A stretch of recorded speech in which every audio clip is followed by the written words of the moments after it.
Hi everyone, thanks very much for keeping it up here. This is the Mental Health Radio, the space where we engage in raw, honest, and uncomfortable necessary conversations about our mental well-being. My name is Adrian Kakinda, your host as usual, and today I want to start by putting up a disclaimer because the topic I'm going to share today is indeed a delicate one. Today, we walk a delicate line, one that some may find uncomfortable, but that needs to be addressed.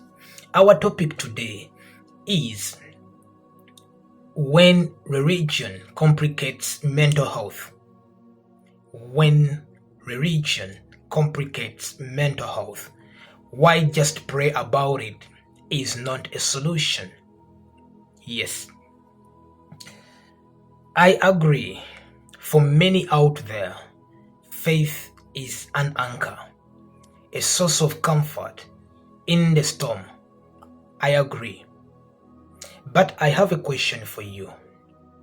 What happens when that anchor becomes a weight, dragging down those who desperately need mental health support?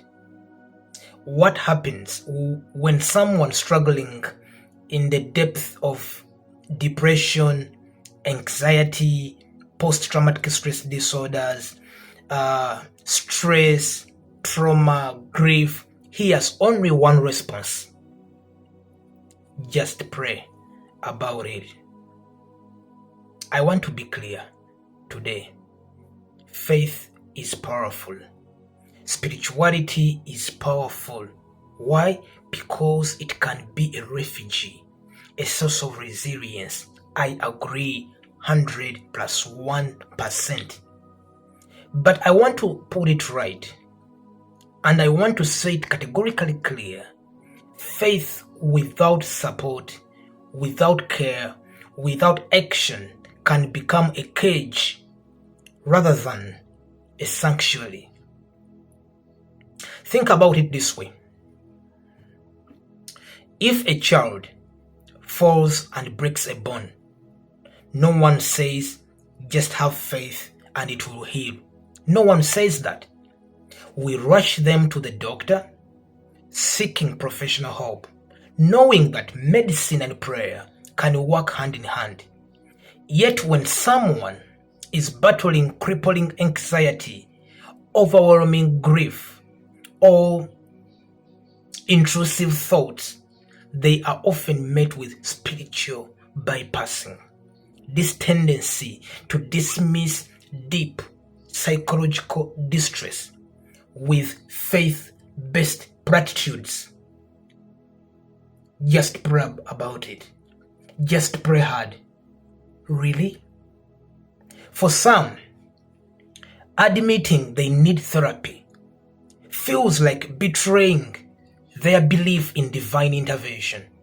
But seeking help is not lack of faith. It's an act of stewardship over the mind and soul. Just as we care for our bodies, we must nurture our emotional and psychological health. To those who have been told their pain is a sign of weak faith, that their depression is a spiritual attack, that their anxiety is the work of doubt, I want you to hear this today from Adrian. Your suffering is real, and your healing requires more than silence in a prayer closet. Yes, pray, but also talk. Yes, believe, but also seek support. Faith and therapy are not opposing forces. They are allies in the journey towards restoration. I remember counseling a young man whose panic attacks were met with, "You need to trust God more." He trusted, he prayed, and yet his body trembled. His chest tightened. His nights were sleepless. He feared that seeking therapy would mean he was failing God. It took months before he finally walked into my counseling room, and when he did, his healing began. not because he abandoned the faith, but because he embraced hope.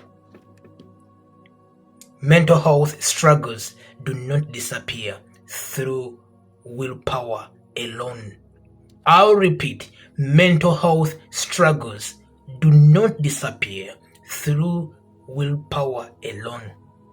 They need understanding, therapy sometimes, medication, and yes, if faith is your path, prayer too. But telling someone drowning in depression to just pray harder is like handing them a key without a door.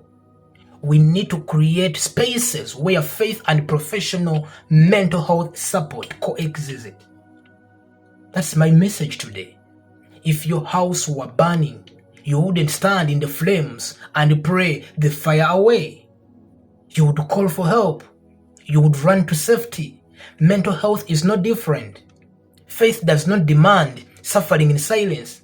It calls for wisdom, for seeking support, for stepping into healing.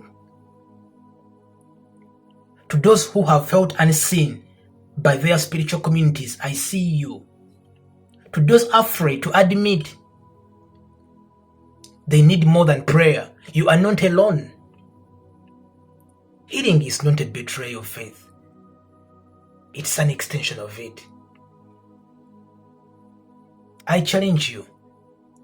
Let's move beyond the pray it away response and embrace a holistic approach to mental wellness. If this message spoke to you, share it with someone who needs to hear it. And remember, faith and mental health are not in conflict. They can and should work together. Until next time, this is Adrian Ivan Kakinda on the Mental Health Radio. Stay well, stay whole, and stay human. We believe in you and we love you. Thanks very much. See you next time.